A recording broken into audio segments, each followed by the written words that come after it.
full retirement age is somehow a magic age. It's not. What age would maximize your lifetime benefits? And it goes out, it's never starting at full retirement age.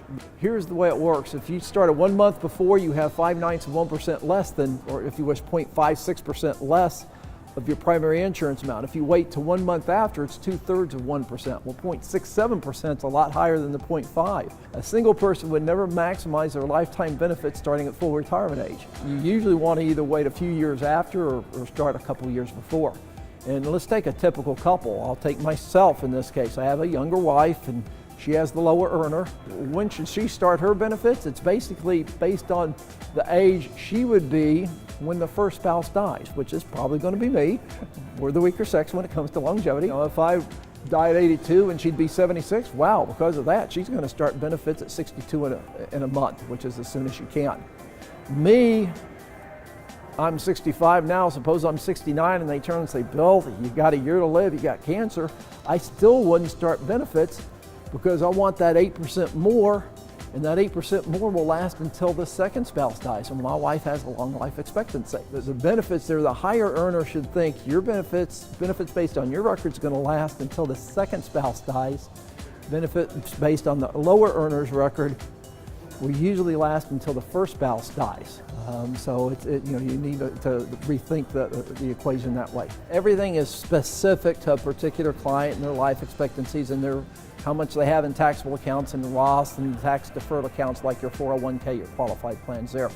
It often pays, well, for the higher earner, if you wait till 70, you get a lot higher benefits. So let's take a couple, same age couple, 65. They're going to they may get a little bit of Social Security before 70, but at 70 they're going to get the big chunk, okay?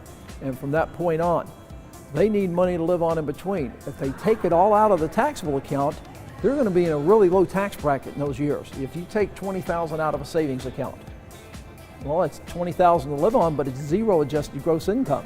You can sell $10,000 bond fund, and it may be $200 capital gain or a $10,000 stock fund. You pay taxes on $1,000 capital gains, but it's almost all return of principal. So in those early years, you're in a 10 or 15% tax bracket, and then once required minimum distributions begin and you have only the tax deferred accounts, the 401ks left, you're in a much higher tax bracket. Plus you got Social Security taxation on there, you're effectively paying a really high tax rate. Here's the way to look at those tax deferred accounts, the 401ks, the tax deferred, the traditional IRAs. Those are partnerships. The government owns T%. Every time you take $1 out, they get it, whatever your marginal tax rate is. We're going to try to take it out to minimize that in a way to minimize the average tax rate. What will probably happen in those early years, they retired at 65 until 70, take some out of the taxable account, but if you're in a low tax bracket, at least convert enough from the 401ks and the traditional IRAs into a Roth to fully use the top of the 15% bracket. Then after the taxable account's gone, you now have the Roth and the 401k. Take enough out from the 401k, say to fill the 15% bracket, and the rest out of the, or for, depending on the client, maybe the 25% bracket, and the rest out of the Roth. That way you avoid having money taken out that's maybe taxed at 33% and counting Social Security. It could be actually, the way that works, it could be a lot higher tax rate. Don't just take it out of that's the conventional way, out of the taxable account. Gee, you're in a nice low tax bracket, but you blew the opportunity to take these pre-tax dollars and give the government 10 or 15% before you turn 70 and required minimum distributions begin. Then afterwards, when they're going to be taking 25% or more.